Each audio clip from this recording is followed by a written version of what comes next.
Fala, galera. Primeiro vídeo aqui do Som Brothers. Desculpa aí qualquer dificuldade, estamos sendo iniciante aqui no ambiente. Eu sou o João Carlos, o Som Brother engenheiro, cervejeiro e viticultor. E comigo, ao meu lado aqui, tá? Ao lado não, porque hoje a gente está gravando em tempo de Covid, mas tá aqui o advogado, viajante e enófilo, Vitor Ramos. Pois é, estamos em tempo de Covid, gravando remoto, primeiro vídeo, então desculpem aí qualquer dificuldade, vamos fazer um vídeo e também o áudio vai estar sendo publicado no podcast como um episódio de degustação. E hoje a gente resolveu fazer uma coisa mais inusitada, a gente não vai degustar um vinho só, a gente vai degustar dois, aparentemente bem diferentes. Inclusive, João, uma sugestão do Afonso, que a gente mencionou no Erratas 2, né? Erratas e Comentários, que era de comparar dois vinhos. Aí a gente aproveitou esse momento aqui para fazer justamente isso. São dois vinhos completamente diferentes, inclusive de estilo, a gente vai explicar isso. Mas a gente quis fazer essa forma aí porque vai ficar legal. A gente acha que vai ficar legal, né? Vamos ver. Exatamente. Pelo menos na ficha técnica são bem diferentes, a gente vai fazer a degustação. Então, vamos lá, Vitor. O primeiro vinho eu vou apresentar é o Wild, Miolo Wild. É um vinho da uva Gamay. Primeiro vinho feito e liberado para comércio em 2020 no Brasil, tá? Da safra 2020. Então já é um vinho da safra 2020.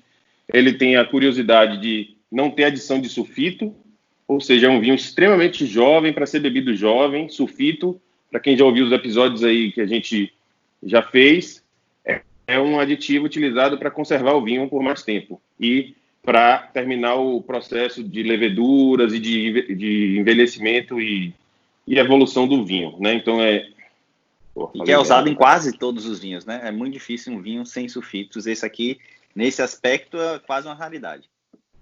É uma raridade e, por isso, um vinho para ser bebido jovem. Então, quem gostar da ideia, procura esse ano ainda para beber. Vou até dar uma servida nele já aqui, viu, Vitor? Enquanto você fala do Alma Negra. O Alma Negra já é bastante conhecido aí dos brasileiros, né? É esse vinho aqui, com esse rótulo todo preto e essa máscara, parece uma máscara, né? Bem diferente aqui. E ele nasceu assim com esse rótulo super misterioso, justamente porque o que fez ele ganhar fama foi o M-Blend dele, né? Que é um blend secreto, digamos assim, que a vinícola não divulgava quais eram as uvas que faziam parte. Esse aqui é um 2017, até confere aí, João, se é que o seu também é um 2017, para a gente ter essa comparação. Correto, 2017. 2017 do Domaine Alma Negra, né, que é a vinícola. Ele tem 13,7 de álcool. E esse aqui é o M-Blend. Porque ele não diz aqui qual é ele não diz aqui qual é a uva, nem qual é o blend, então ele é justamente o M-Blend, que é o blend secreto deles, e é um vinho produzido pelo Ernesto Catena, né? Então, a gente vai comparar esses dois vinhos, que são, como já disse, de estilos bem diferentes, mas que são, ambos, têm toda a perspectiva aí de serem bons vinhos. Deixa eu servir, enquanto você já serviu aí, eu vou servir daqui. Derramei um pouquinho, não faz parte. Quer começar a degustação? Então, Vitor, primeiro, tem até uma pergunta para fazer a você, porque eu não sei se a sua garrafa é diferente da minha, mas as outras safras que eu comprei o M-Blend, ele vinha escrito embaixo do Alma Negra, escrito M-Blend. Esse não tem, tá? Então eu creio que o meu aqui, pelo menos, eu acho que é o mistério que eles chamam, né? Não é o blend. É verdade, desculpa. Se o seu tem isso aí. Não, ele é o mistério. É que eu confundi o M-Blend com o mistério. É o mistério mesmo, ele também não tem aqui. É a mesma garrafa.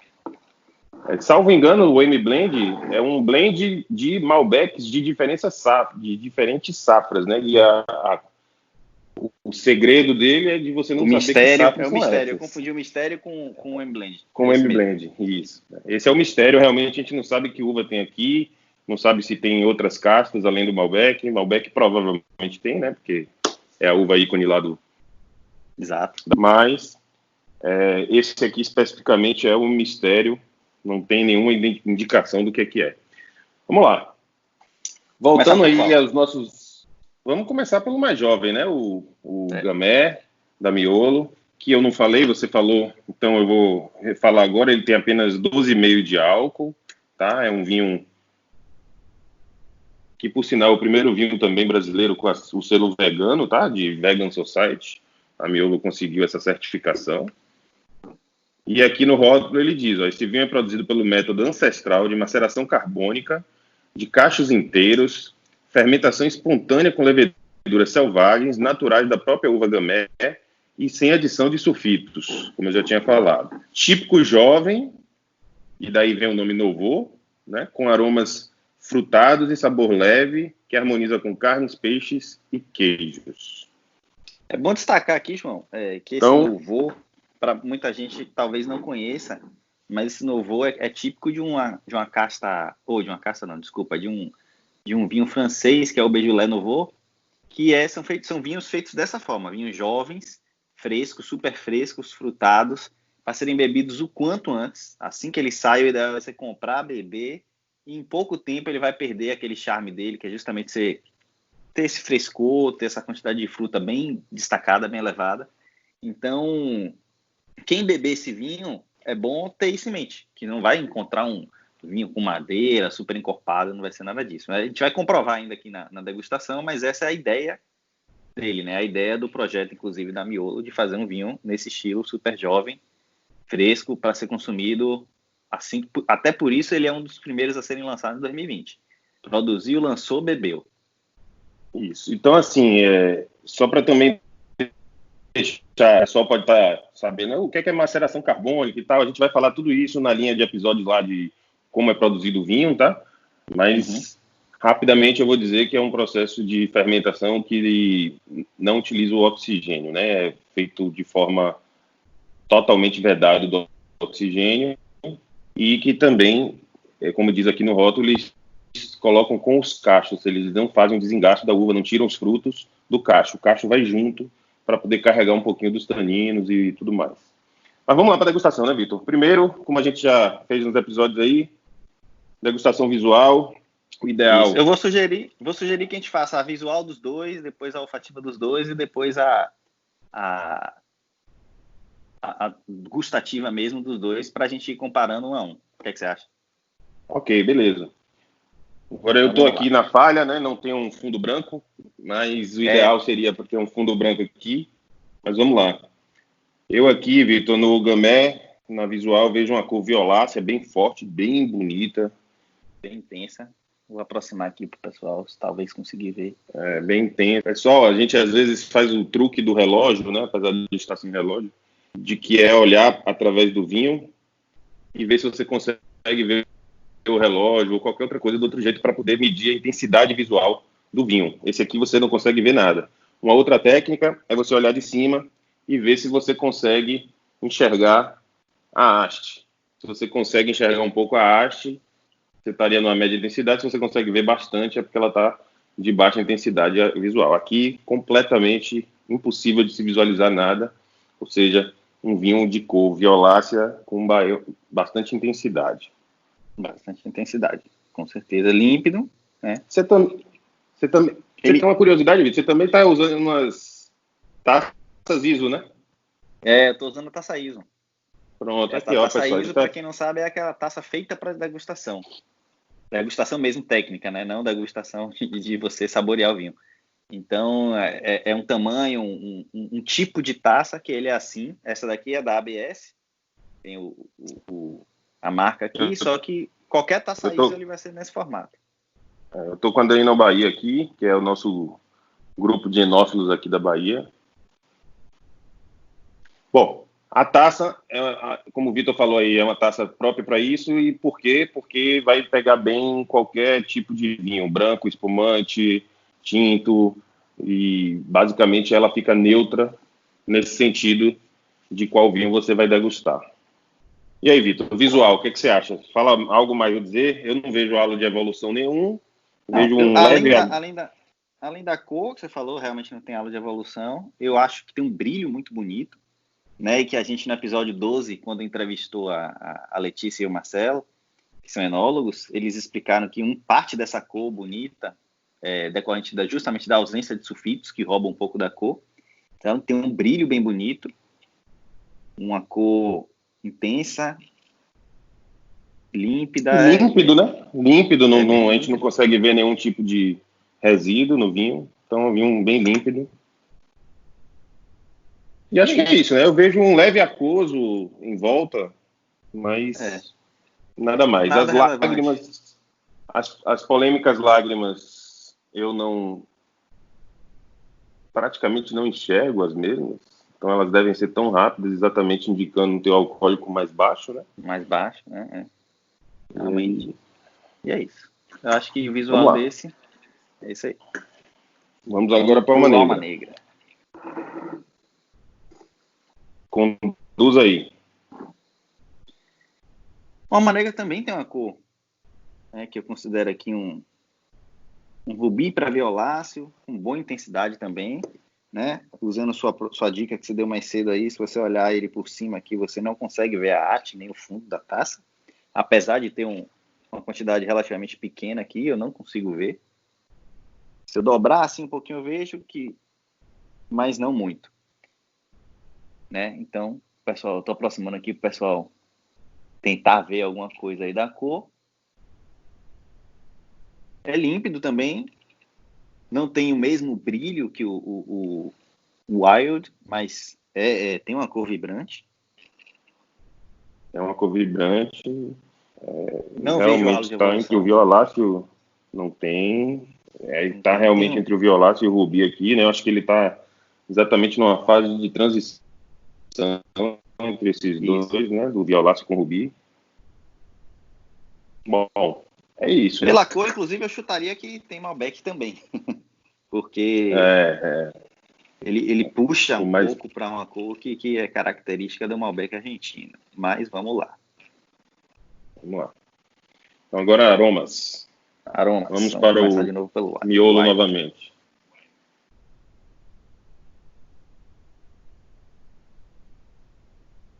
Esse aqui é um vinho que eu diria que é bom para quem acha que não sente os aromas do vinho, porque, pelo menos a mim, né, quando eu coloco ele aqui no nariz, ele vem uma bomba de fruta.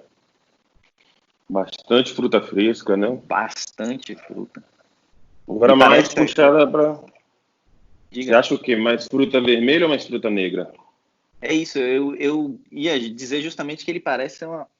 Sabe quando você pede um milkshake que seja, alguma coisa que é de frutas vermelhas, né? E aí mistura várias frutas e fica aquela coisa um pouco doce ali. Eu sinto bem esse cheiro, assim, de uma mistura de frutas, não só vermelhas aqui, mas como se fosse esse pacote, esse mix aí de frutas vermelhas batidas juntas. Eu tenho até certa dificuldade de identificar uma fruta. Agora eu consigo ver que é uma bomba aqui, uma mistura de frutas vermelhas bem bacana, bem interessante. Eu consigo identificar uma framboesa aqui. Framboesa, sim. Mas realmente... Agora falando do que a gente também é de intensidade de aroma de média para alta, né? Ele chegando perto aqui, você já consegue sentir os aromas dele. Eu sinto framboesa. Daqui eu já consigo sentir, nem precisei botar o nariz ainda. E aí quando você coloca, vem bastante. Então é basicamente fruta, eu não consigo ver nenhum outro aroma secundário, terciário nele. Realmente não conseguimos identificar aqui aromas da fermentação em si, né? Ou seja, leveduras, de madeira, na parte de envelhecimento em barrica, não senti absolutamente nada. Também não tem terciário, até porque um vinho tão jovem não teria terciário, né? Já que o terciário, como a gente falou no episódio, é um aroma proveniente do envelhecimento do vinho. Então, o vinho é jovem, não tem como ter esse tipo de aroma. E é bom destacar, né, Vitor, na degustação, que é exatamente isso. Imagine que tivesse as cegas. E aí é que você começa a tentar descobrir qual é o vinho que você está tomando. Porque se você não sente nada de envelhecimento, não tem nenhum aroma terciário, você não sente nada da fermentação, você não sente nada, não tem nenhum tipo de aroma secundário. Quem tiver sem entender aí aroma secundário, primário, terciário, dá uma ida lá no episódio de degustação olfativa que a gente fez, escuta que a gente explica com mais detalhes sobre isso, mas você não identifica terciário, não identifica secundário, você automaticamente já sabe que está se falando de um vinho de uma safra Jovem. recente, né? Que é um vinho jovem, recém-vinificado. Inclusive, é uma dica aí pro pessoal que acha que quando vê aqueles programas de Master of Sommelier e tal, e aí acha meio que é impossível a pessoa saber qual é o vinho, ou até mesmo o tipo ou o país do vinho, só pela degustação, são esses fatores aqui ajudam muito a pessoa a identificar. Então, aqui ela já vê que é um vinho jovem, como o João falou. Se você se aprofundar um pouco mais, se você fosse num Beaujolais, no Vaux francês, você vai ter certos aromas que são característicos de lá. Então, você começa, quando você se aprofunda, que você conhece diversos vinhos, você vai ter que conhecer, vai ter que ter a litragem, né, que a gente chama. Quando você começa a ter mais litragem, começa a conhecer os vinhos e as características das regiões, você começa a ter a possibilidade de, pela degustação, identificar, sim, o país, o tipo de vinho, né, se teve envelhecimento, se não De teve, casta. de casta, qual é a casta, qual é a uva que faz parte daquele vinho, ou pelo menos qual é a que domina o vinho, o blend, se for um blend, e assim por diante. É esse tipo de conhecimento e de técnica que se usa para chegar naquele tipo o master sommelier chegar, cheirar aqui e falar sem ver as cegas que é um miolo da uva Gamay no estilo Nouveau da safra 2020. Se o cara bebe e acompanha, ele tem condições sim de fazer isso. Eu ainda não tenho, acho que o João também não. É basicamente um checklist, né, Vitor? Você tem todas as características Isso. que você pode achar num vinho e você vai, pô, tem aroma terciário? Não tem, corta. Secundário não tem, corta. Isso aqui tá com a famosa pirazina, que tem algumas castas que tem identificação com esse aroma? Não tem. Vai cortando. E você vai cortando as características de possibilidade de vinho e vai afunilando para onde é que pode ser, né? Por exemplo, é uma região de clima quente, uma região de clima frio, e você vai conseguindo fazer um afunilamento para poder fazer a identificação. Vamos para a maneira no olfativa, então? Vamos para a maneira. Então, inicialmente, que a gente acabou não fazendo, né? A gente faz o aroma, eu já tinha feito antes de balançar um pouco, para você já sentir um pouco do aroma. Depois é bom dar uma girada para os aromas mais voláteis se soltarem. Isso não é frescura, tá, pessoal? De quem fica, você vê no restaurante o pessoal fazendo isso aqui, não é frescura. É química, na verdade. Os aromas mais... Né? Imagine que o vinho tá engarrafado, tá tudo abafado aqui, né? Você bota na taça, se você fizer isso, alguns compostos mais voláteis, eles vão se soltar e vir para o ambiente, soltando novos aromas que você vai conseguir identificar. Isso é um bom exercício e uma boa curiosidade para diversos vinhos. Principalmente os vinhos mais de guarda e tudo, porque você inicialmente tem um aroma que depois que você faz esse giro na taça, muda completamente, você começa a encontrar diversos outros aromas. Inclusive, e viabiliza que vários aromas comecem a aparecer e se volatizar e você conseguir sentir, né? Exato. Esse aqui, João, ele não tem o mesmo frescor, né? Você não sente aquela... De cara aqui, eu já sinto aroma um pouco de madeira de carvalho, da cave, né? Quem já entrou numa cave de alguma vinícola, que são aqueles lugares onde se guarda todas as barricas e as garrafas que estão envelhecendo, tem bastante aquele aroma de carvalho misturado com, não sei, um pouco de umidade, de pedra, enfim. Então dá para sentir esse aroma aqui. Eu sinto alguma fruta ainda assim, mas nem de longe com a potência do primeiro, do miolo. Então, Vitor, vamos seguindo o roteiro. Intensidade do aroma. Intensidade aqui, eu diria média. O outro era média a mais, ou esse aqui eu diria média. Eu diria média média para menos até. Não consigo sentir uma assim de perto. Eu tenho que botar o nariz Se aproximar para bastante. sentir. Agora eu vejo algumas frutas negras aqui, já um pouco mais maduras do que a do miolo. Consigo pegar uma ameixazinha. Não passa ainda, madura ainda. Só Sim. doce. Sim. Não sei se você consegue identificar aí, Vitor. Eu sinto um leve apimentadozinho. Tem um apimentado. Era um aroma até que eu estava tentando identificar, que é bem característico. Tem uma pimenta do reino. Isso, pimenta do reino. Aí é engraçado que a gente está relembrando o episódio 16 aí, né? Que é aquela coisa que a gente falou de que às vezes um sente, fala, e aí o outro se toca e fala, não, é verdade, tem esse aroma. Faz o link na memória olfativa, né? Exatamente. E é isso, eu não achei ele muito rico em aromas, né? Foi a fruta negra que você falou. Eu senti bastante madeira também, carvalho, esse aroma de cave. Então, eu ia falar agora. Tem a parte de madeira, da cave, tem um pouquinho de animal. Não consigo especificar exatamente, sim, mas eu sinto um pouco do cheiro de... Você falou assim, cave, fazenda, mais ou menos uma coisa assim, e isso me remete também aos animais que ali o É um couro, pouco de alguma coisa terroso, assim. né? De terra Isso, que aí leva terroso. isso. Terroso. Terroso é melhor do que animal, o descritivo. É isso. Eu sinto aqui também uma sobrinha de álcool. Não sei se sou eu, Não, mas eu não senti.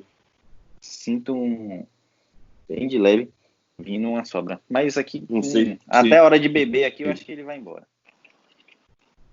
É isso, eu acho que de repente eu estou balançando bastante aqui, já volatilizou o álcool, é um dos volatilizou, compostos que volatiliza rapidamente, né? E Sim. eu não estou mais sentindo ele forte. Talvez se eu botar mais um pouquinho aqui, vamos ver. Recém-colocado.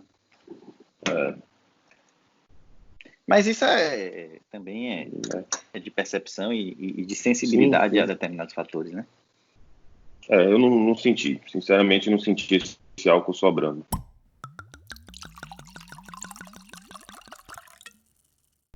Então pronto, Vitor, agora vamos para a parte boa, a gustativa, que por sinal, né, a gente está fazendo esse episódio aqui, então ele vai servir também como spoiler para o próximo episódio da série de degustação, né? Que a gente fez a olfativa e ainda não fez a gustativa. Então vai servir um pouco de spoiler aí pra galera. Então vamos até guardar uns detalhes aí para não soltar tudo de vez. Isso, vamos lá, exatamente. começar pelo miolo, que vamos é o lá. estilo mais leve. Isso, vamos lá.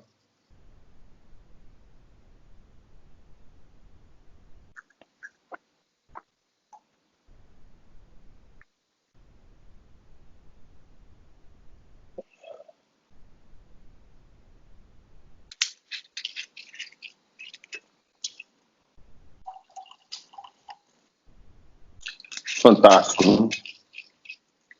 Tava esperando você falar, mas esse vinho realmente... Que barulho é esse aí, Vitor? Hã? Você fez algum barulho aí. Enchi um pouquinho mais, né? Porque esse aqui vale a pena. Yes! Belo vinho. Quer começar? Quer falar dele? Do gustativo? Vamos lá. Bom, vinho realmente fantástico, um vinho jovem, bem leve, bem... Repete um pouco do aroma com as frutas bem acentuadas. Realmente Bastante fruta. Parece que você está comendo as frutas de tão frutado que esse vinho tá.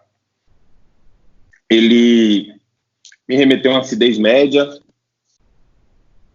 Não tá um vinho tão ácido. Isso mostra como ele já sai da vinícola pronto para ser bebido, né? Porque um vinho de tal idade, que foi colhido esse ano, né? Em geral, traria uma acidez. Então,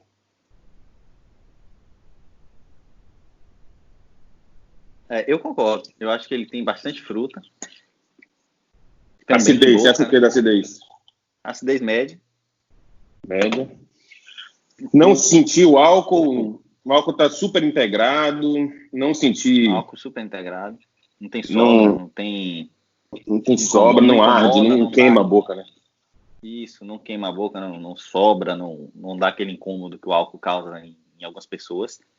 Ele tem um corpo médio também, acho que um médio menos. Pro estilo, ele até tem um bom corpo. Sim, se comparado a um Beaujolais Nouveau, por exemplo, ele tem um bom corpo. Mas... o Beaujolais Nouveau, ele é mais clarinho e menos corpo do que esse, né? E é a mesma casta, né, Vitor? Estou errado? Não, mesma casta. A gente brinca até que esse aqui é um Brasilé Nouveau, né? Inclusive, assim, né? Isso mostra a influência da região, do terroir, do clima na casta, porque é a mesma casta que faz o Beaujolais Nouveau. Mesmo estilo de vinificação. Um dia a gente podia fazer em novembro, quando sair o Beaujolais Nouveau, vamos tentar fazer um bate-bola aqui entre os dois, pra gente fazer a diferenciação. Não sei até lá como é que vai estar esse, né? Porque, como a gente já falou, são vinhos jovens. O Beaujolais Nouveau, normalmente o pessoal fala que é melhor beber nos 6 primeiros meses. Não sei se vai chegar lá até novembro, mas vamos apostar aí, vamos tentar. Então, tanino, Vitor, o que você achou do tanino? Tanino.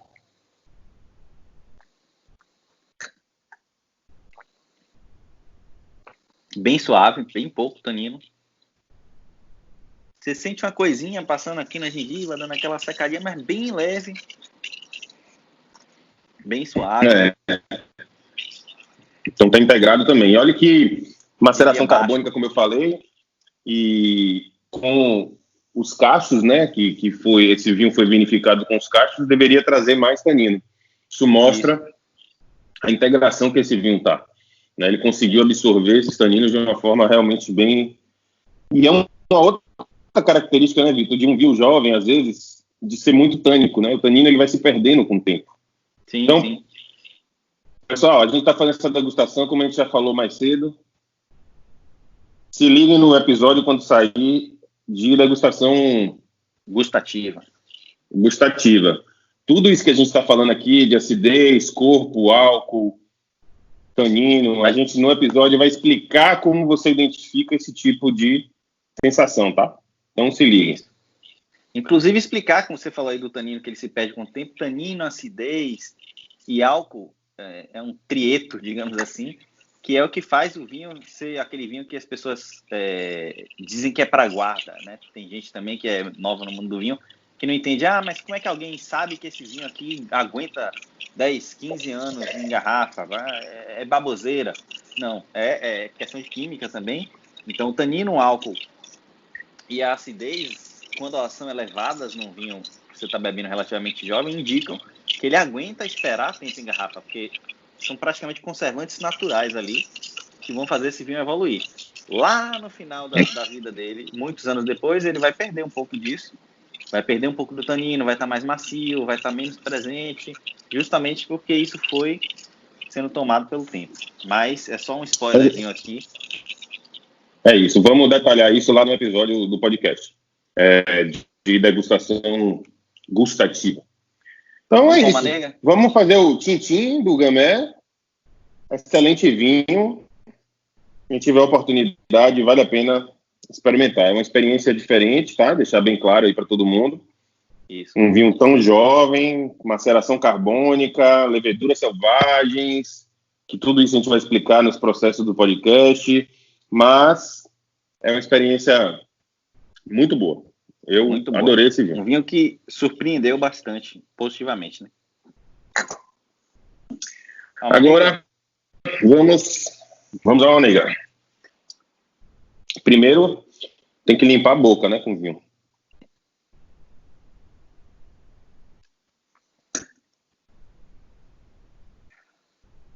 Tem quem gosta de fazer isso com pão, água. Isso.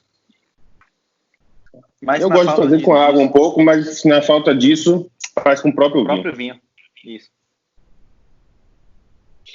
Avinhar a boca.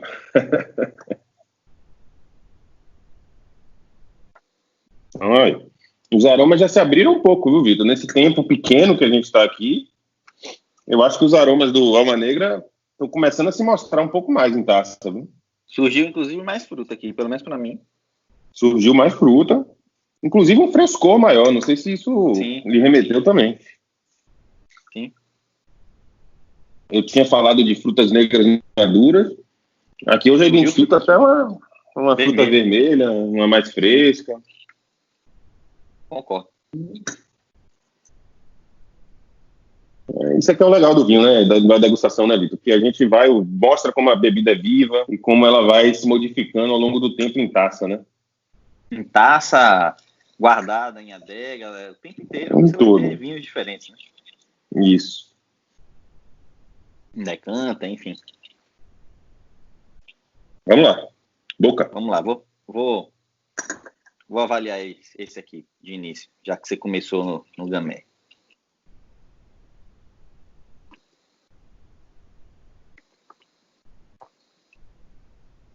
Já chama atenção aqui que ele tem um pouco mais de tanino. Pouco mais não, mais tanino do que o outro, né? Bastante. Já dá uma secada na boca. Diria que até que ele pede uma comida, que é o que a gente chama de vinho gastronômico. Ou seja, ele acompanharia bem aqui uma comida. A gente chega depois na parte de harmonização. Sentiu um álcool? Sentiu álcool. Não? Sentiu álcool nesse caso. Que é aquele que eu tinha sentido no aroma e eu acho que ele se confirmou no meu caso aqui. Também na boca eu não senti um álcool. Eu não senti no aroma, mas na boca eu senti o álcool. Acidez. Acidez média baixa. Eu acho que média baixa. Não chega a ser baixa não, mas é uma acidez média baixa. Eu acho que é média. Eu diria média. Médio menos, você tem razão. Médio menos. Não tá um vinho lá. É um vinho bastante frutado ainda na minha avaliação. É em 2017. É um vinho relativamente jovem, né? 3 anos apenas. Quem tá vendo o vídeo agora, João, viu que eu abri a boca aqui, dei uma respirada, é que foi justamente o álcool. Eu enchi a boca aqui com o vinho, e aí abri um pouco a boca, e você sente que o álcool ele tá bem presente aqui ainda. Esse vinho pode respirar mais, e ele já indica aqui, por exemplo, que tem como envelhecer com bastante saúde, digamos assim. Eu só não sei, Vitor, a acidez, né? Na acidez, como a gente identificou média menos... média baixa, talvez ele não aguente muito tempo, né? Talvez ele não aguente muito tempo e fique um pouco flácido se demorar muito. Mas realmente ele está bem frutado. No quesito de fruta, ele aguentaria bastante tempo. O tanino. O tanino não é muito elevado, mas ele é bem estruturado. Eu acho que está bem integrado, na verdade, né? Você sente o tanino, dá uma secura na boca, vê que ele está presente, mas realmente não é nada... O que é bom, né? Não agride. E isso é bom, porque tanino que agride é uma coisa horrorosa. Mas não é tânico, mas eu diria um tanino médio também. Não diria que ele é forte em taninos, não. E você aí, conclusões do vinho, você achou o que dele? Então, eu gosto muito desse vinho. Acho que é um vinho que tem uma complexidade bastante interessante. Ele entrega um aroma, como a gente já falou aqui, de cave, madeira, terroso. A gente viu que abriu aqui para frutas vermelhas e negras, frescas e maduras. Então ele está no meio do caminho ali para essas duas características. Tem uma boa acidez, apesar da gente ter classificado como média menos, a acidez não é ruim. É um vinho que está bem equilibrado. Um vinho equilibrado, pessoal, quando a gente diz, é porque assim, acidez, tanino, corpo. E Vitor tá cortando alguma coisa aí, que eu não sei o que. Fechando a garrafa.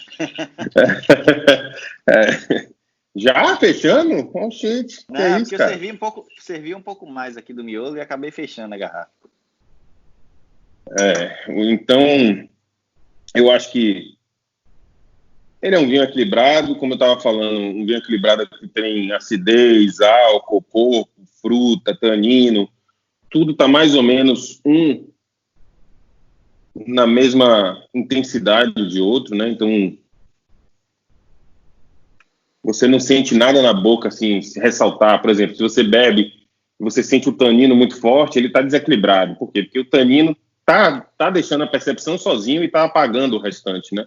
Ou então, o vinho está extremamente... E aí você não consegue sentir o álcool, queima a boca toda, você não consegue sentir a fruta, por exemplo. Então, eu achei um vinho bem equilibrado, Vitor. Eu gostei bastante. A cor dele agora que a taça está um pouco mais vazia, vou botar aqui contra a luz. Confirma aquilo que a gente falou, ele tem um violáceo. Na verdade é mais rubi do que violáceo, mas digamos que tem um pouquinho do violáceo. Muito bonita a cor do vinho. Minha conclusão é muito boa. Eu acho que a gente escolheu 2 vinhos fantásticos hoje, né, para fazer esse episódio aí. Eu tenho uma ressalva só do Alma Negra. Eu já bebi esse vinho algumas vezes, né? A primeira vez que eu bebi esse vinho foi numa viagem que eu fiz a Mendonça, inclusive. Não foi na vinícola, que eu não cheguei a ir lá, mas num restaurante. E a pessoa que me indicou tinha dado uma nota dele assim, tipo, quase máxima, né? Você pegar aquela nota do Vivino, por exemplo, de 0 a 5, acho que ele deu 4,5. Na época não me surpreendeu o vinho, e desde então eu sempre tenho a mesma sensação. Ele é um bom vinho, eu considero ele um bom vinho, mas pro meu paladar, pro meu gosto, ele não justifica a fama que ele tem, né? Que ele tá realmente, pelo menos aqui em Salvador, pelo menos ele tá na moda assim de um jeito absurdo, né? E eu particularmente não consigo ganhar esse apego com ele. Eu acho ele um bom vinho. Beberia outras vezes, afinal já bebi várias, né? Mas não entra na minha lista de preferidos e não sei se justifica o que cobra. Tem, inclusive, alguns brasileiros aí que, pela faixa de preço dele aí, na minha opinião, eles superariam bastante o Alma Negra. Mas é uma questão até falando em preço, né, Vitor? A gente está aqui com um vinho de 50, 55 reais, não sei quanto é que está o miolo e... miolo é nessa faixa. O que aqui? 170, talvez, esse Alma Negra? Não sei, você... acho que a gente consegue dar essa média, 170, né? Tem lugares aqui mais caros em Salvador que você vai achar ele acima de 200, mas a média, assim, de preços mais justos, mais dentro do padrão dele, eu colocaria entre mais ou menos em 170 reais. Então a gente está falando que um custa o triplo mais do que o triplo do outro, né? Mais do que o triplo do outro. É aquela história. Eu acho que vinho tem para todo momento. O miolo, fazendo minhas conclusões finais aqui já para o pessoal, o miolo para mim é um vinho que me surpreendeu wild demais, desde a primeira taça que eu bebi. Acho que essa já deve ser a 5ª ou 6ª garrafa que eu estou bebendo, porque realmente me surpreendeu e é um vinho, para mim, coringa. Coringa. É uma boa definição.